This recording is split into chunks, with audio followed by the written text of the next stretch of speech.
Okay, I gotta move the webcam. Because I moved it for Final Fantasy 15.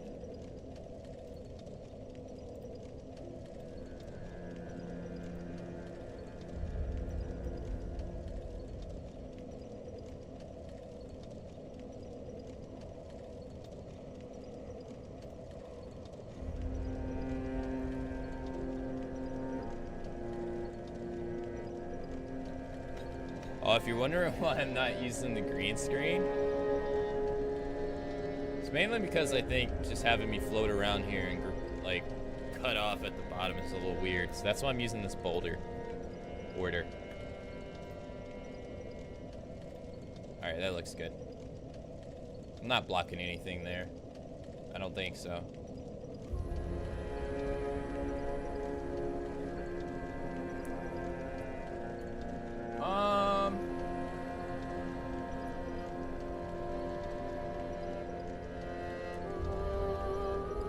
I never played a Dark Souls game. Where do I even begin?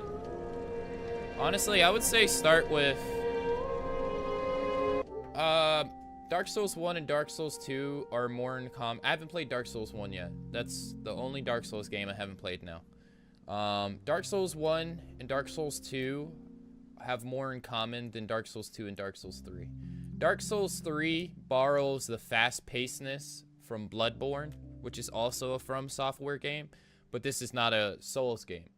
It has very similar features, but like some gameplay mechanics are different. Like the relying on shields is not a thing in Bloodborne. There's a gun, a lot of guns in Bloodborne. In that game, they have blood.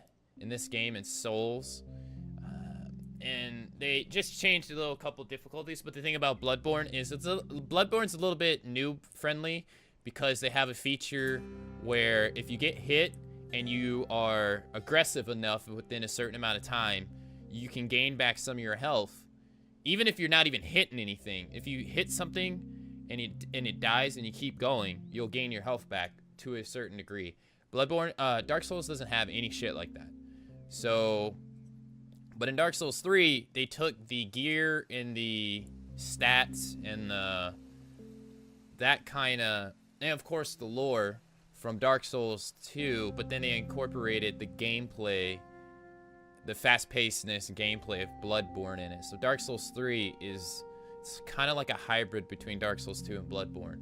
While Dark Souls 2 and Dark Souls 1 are a bit slower in game design and playing. So a lot of people tend to hate Dark Souls 2 the most. They say it's easy Souls. I liked it a lot. I did 3 playthroughs of it. I liked it.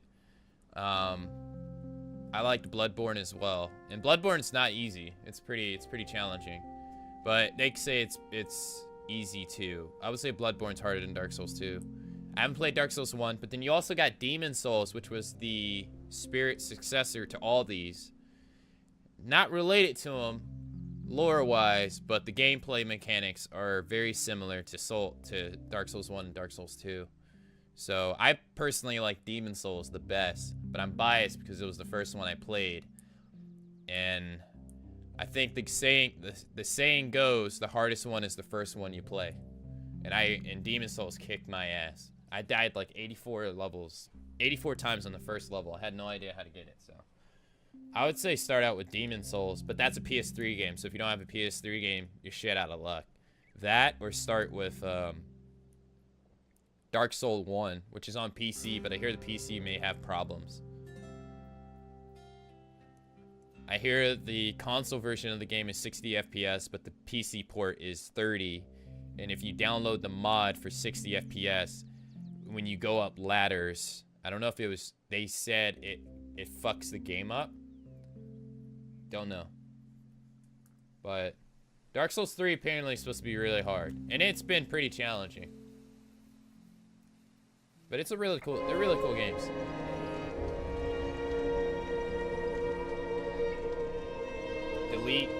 Difficulty elitists are the worst in my philosophy. It's all the game should be easy or normal or hard, so everyone is happy. I think these games are designed to make you feel good, though. Like you overcome a tough game. Because the game's it's not a typical game. It doesn't, like, it's very common for people to go through these games and not know what the fuck is going on at all. Because people honestly don't care. Most of the time, I mean, you got the lore junkies, but in this, it's not traditional storytelling. You have to, like, look in the environments. You have to, like, you get cutscenes. You get dialogue between NPCs, but it's very... you gotta be a detective, pretty much. Like, you gotta go and you gotta read, like... You gotta read the description of almost every item, pieces of armor, notes, key items to get kind of an idea of the world. You gotta look at the backgrounds of the environment and pin it together with what's going on to kind of picture a story together. And there's no real playing Dark Souls for the lore, for the story, really. It's more about overcoming hard odds and feeling great about it after you accomplish something hard. That's really what it's about, and that's why it has such a big fan base. It's about accomplishing something hard. It's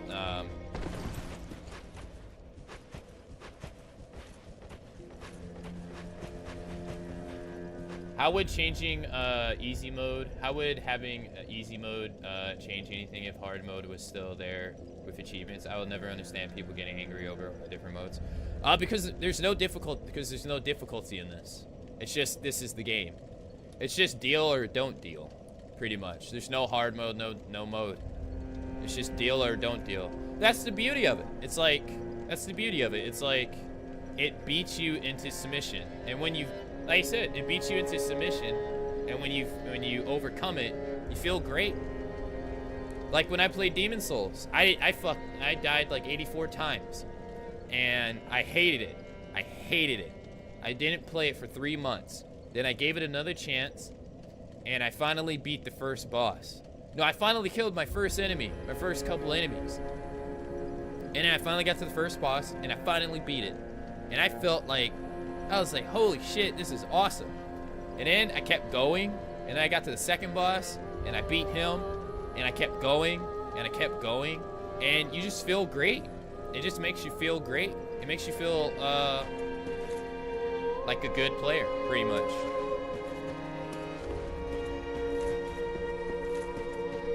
Trying to figure out, like for instance, trying to figure shit out, like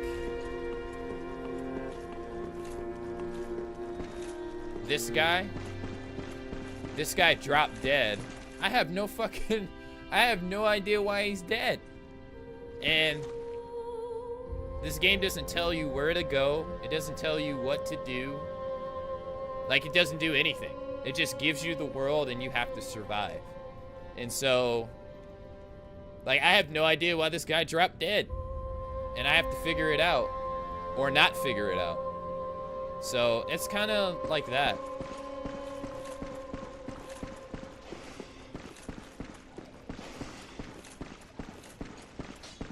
But I don't think they make the games easily playable on purpose. Because that's the aesthetic. That's the appeal. I think if you make it easy, it loses its appeal. I mean, you still have modes, but that's more work for them, I guess.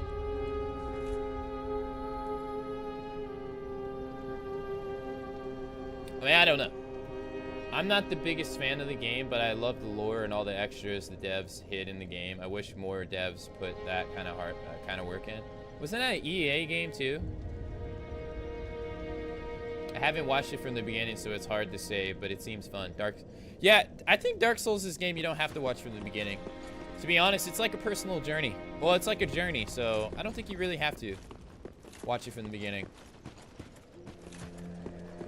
I feel like it's like multiplayer games. You know how you don't have to watch a multiplayer game from the beginning either? Alright, I don't know where I was at.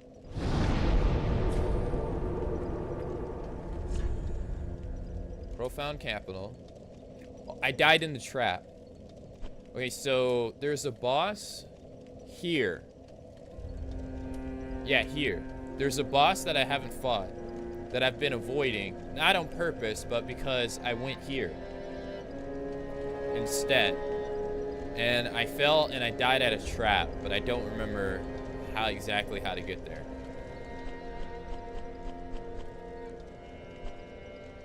So we need to go to the profound capital. I think the whole design is the game doesn't hold your hand. I think that's the whole appeal, because it goes with everything. Like, they don't tell you what to do.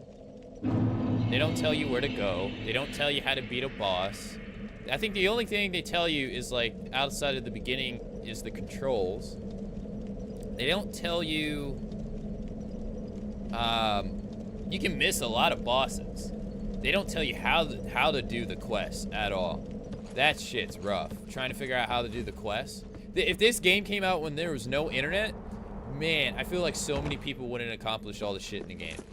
Because it's so hard to figure out where the hell half of this stuff is. I think...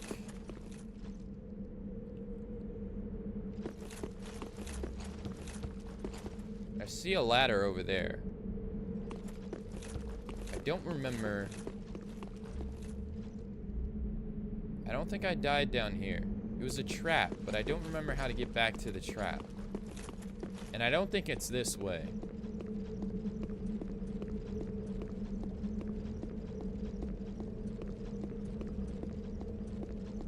But yeah, it's Dark Souls is definitely not for everybody. Like my brother bought Bloodborne, and he didn't know anything about it, and he died a lot in it, and to him that was a turnoff, and he hasn't played it ever since. He hasn't played it ever since. The ladder animation is janky. What do you mean? Like the actual thing is like, or is it smooth, or does it just look weird? All right, that was where. Okay, so this is where we're actually supposed to go.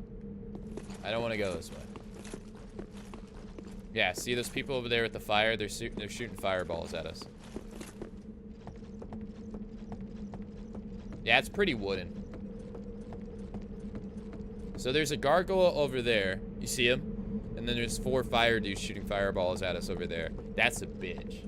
Because we gotta somehow get past the damn gargoyle without freaking dying. Stream looks pretty good. Nice.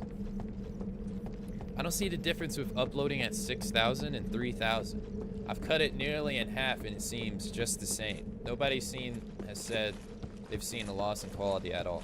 So I came here. Oh shit, the ladder's right there.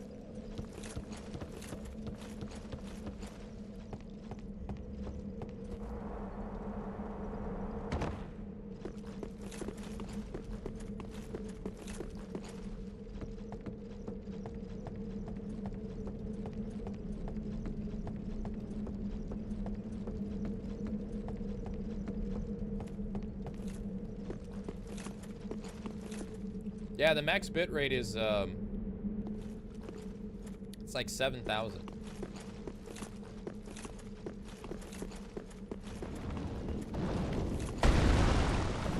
What was that? Oh shit. Bye. Oh, bye. Like, you can, like, for instance, like, Dan and them, they stream 1080p at 60 FPS.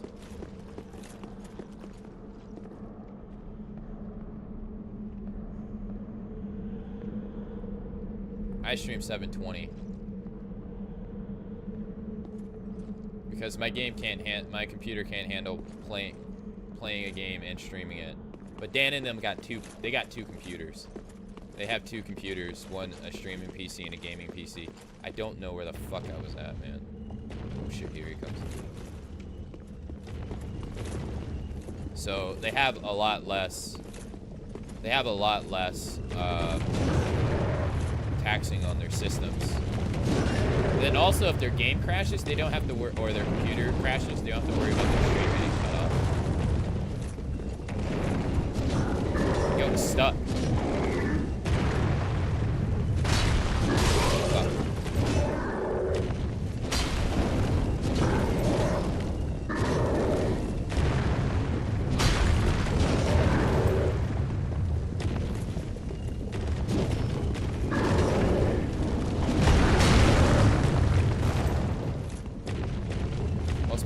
see the difference between 720 and 1080 because most people's vision isn't that.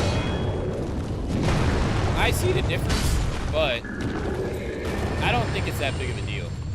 I personally don't think 720 between 1080 is that big of a deal.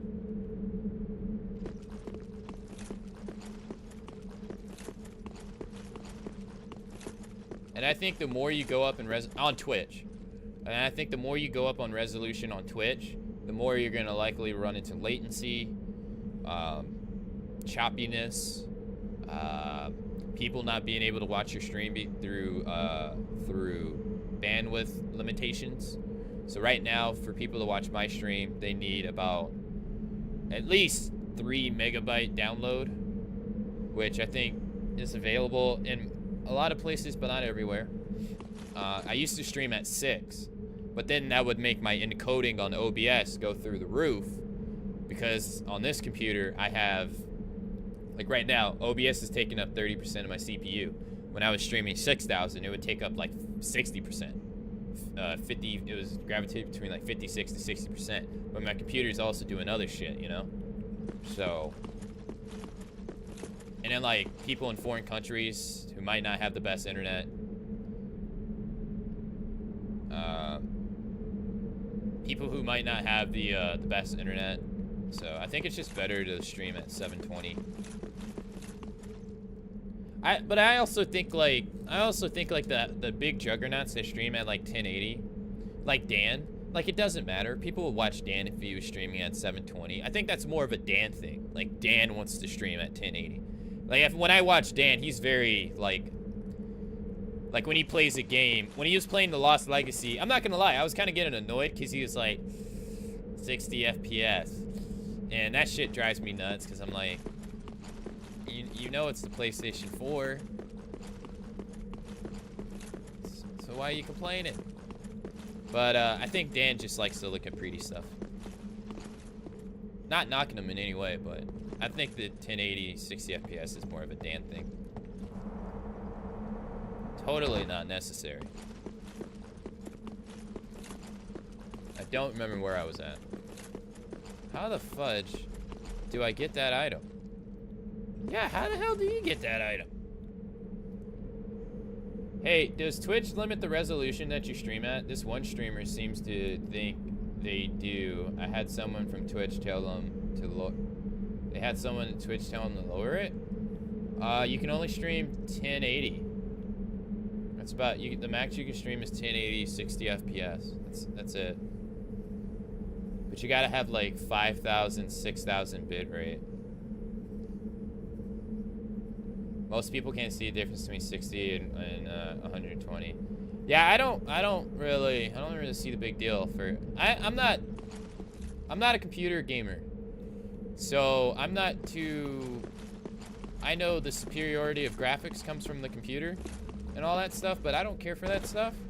So I've never even actually looked at 120 on my system. I think I've watched a stream, but the stream's not broadcasting at 120, so.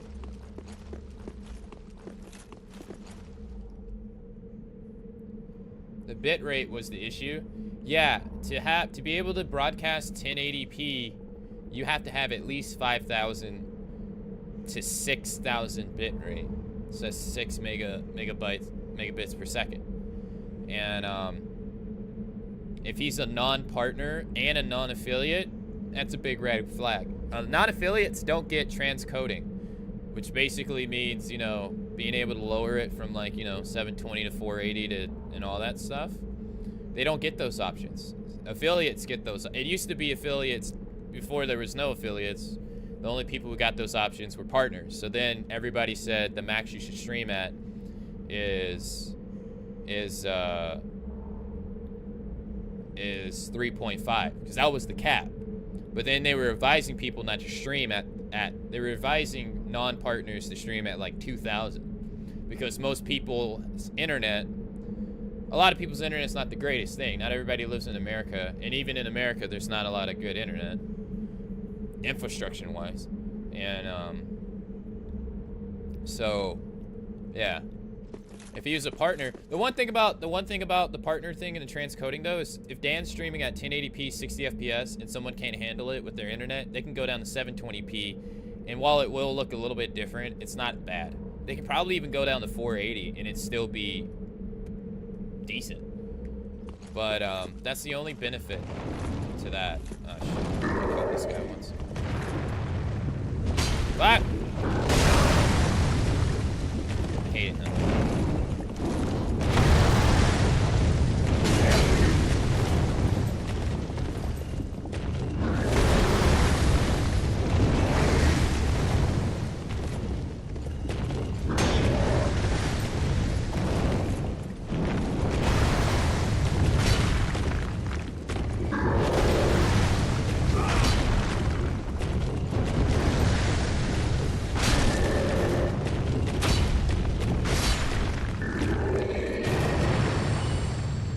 That's awesome.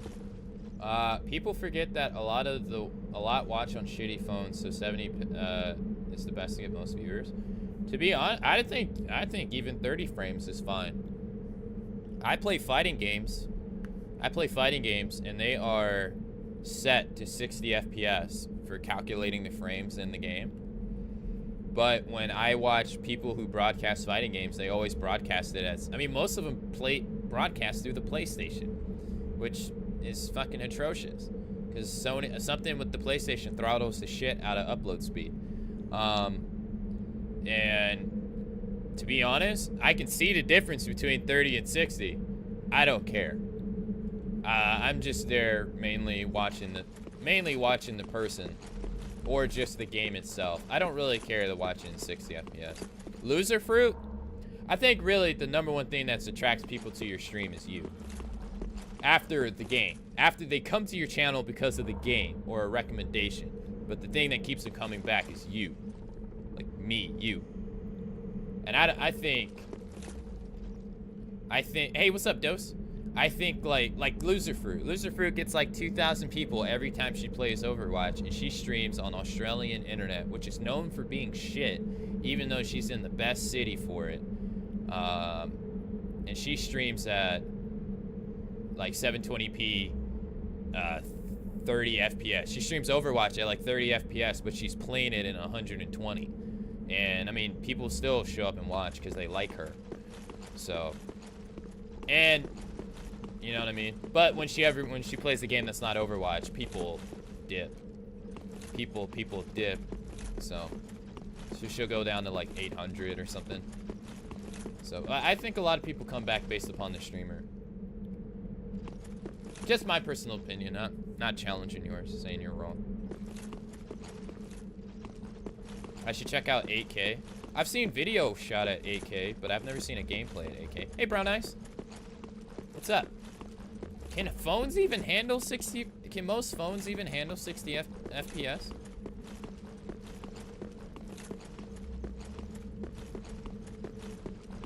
There's nothing here.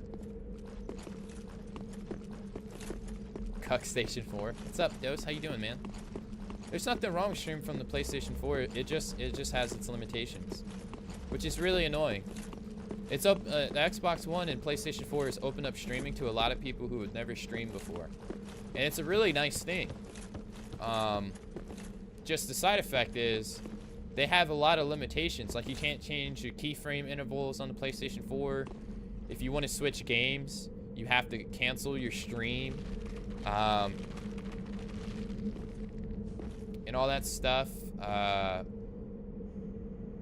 It just has a lot of limitations, which kind of sucks. But they're not. I mean, they're not the best, but you know. I streamed from 0 to 400 on the PlayStation 4, so I can't say much about it.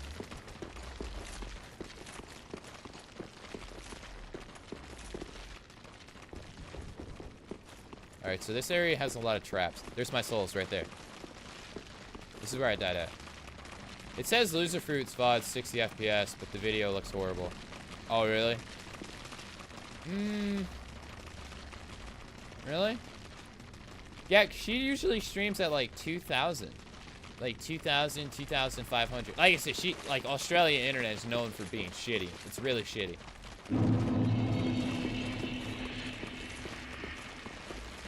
Yeah, that's one thing I've noticed too. I've seen people stream at like 720p, 60 FPS, and it looks shit. And I've seen some people stream at the exact same quality, but it looks nice. And I think the difference there is either the encoder they have on in OBS, if they're using OBS, or the bandwidth they're using, how much bandwidth they're using on the image. So like,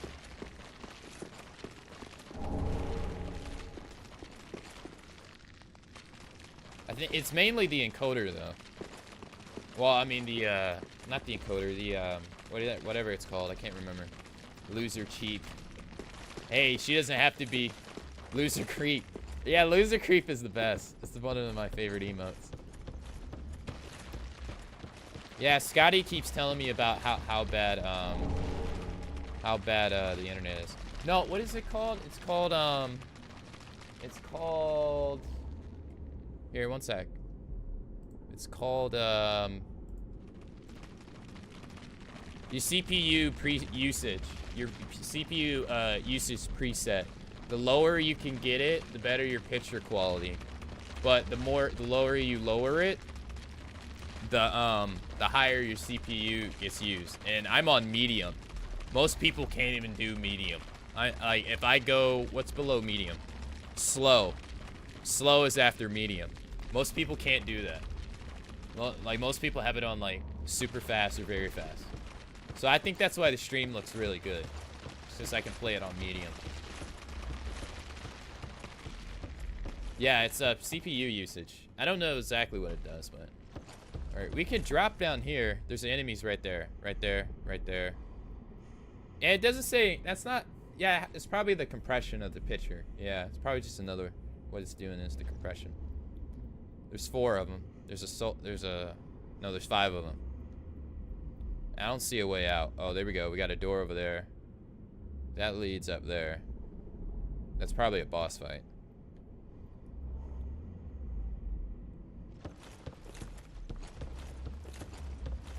But there was a lot of shit we haven't explored yet. There's a guy up there. You see him? Wait. Am I fucked? Where's the door? Does this game balance projectiles class like magic? Yeah. You can, no, you can't run and gun, no. You can't run and gun because you got stamina, see? So, right now, I'm fat rolling. So right now, my weight ratio is 95%. So I am at 95% of my maximum load. If I go to 100, over 100, I can't roll, period. And I walk slow. So right now, I'm fat rolling, which causes more stamina, and it's slower. But during your roll, you're invincible if you time it right. If you time it right. If you get below 70%, so if you get to 69.9, you get a medium roll, which is faster. If you get, I think, below 35%, you get a fast roll, which allows you to evade faster. But you have to wear lighter armor, which means you take more damage. And most people believe that armor in this game doesn't matter anyway. So a lot of people like to have their fast rolls. I like to rock a sword, a great sword, and a shield, so I have slow rolls. But you can also, but that uses stamina. That was my point. It uses stamina in this game. You don't have unlimited stamina. That's another RPG element of it, is you gotta worry about your stamina. Kind of like in The Witcher 3, where you had stamina in The Witcher 3. But like, for instance, if I run, I'm out of stamina. If I roll, I'm out of stamina. If I swing my sword, it uses stamina. Based upon how big the weapon is and how heavy the weapon is how much stamina you use. And how many times you can attack is based upon your stamina. How many times you can roll is based upon how much stamina you have. So, and then the blue bar is magic, which is new in this game. That's new in this game. And I haven't fucked with it. I know, but it's also like, it's also shit like that. They added like special abilities, which is new to Dark Souls 3. And it uses up your, it's called F points. So if you're a magic user, you're gonna go the blue route, and then you can only use spells based upon, you can only use as many spells based upon how much magic points you have, and all that stuff. And then run and gun, there's not projectiles in this game beside bow and arrows. And I don't think, I'm not too sure, but I don't think there's really a bow and arrow build in this game, but I've never tried. You get some really powerful bow and arrows, but I'm not sure if you would really like kill a boss with a bow and arrow. There's no place to just stand and fireball away. You can do that, but you're, I mean, you can do that, but like each spell has a range. Like that guy up there, I can't target him. I can't target him, so I wouldn't be able to throw something. But I probably would be able to shoot him with a bow and arrow.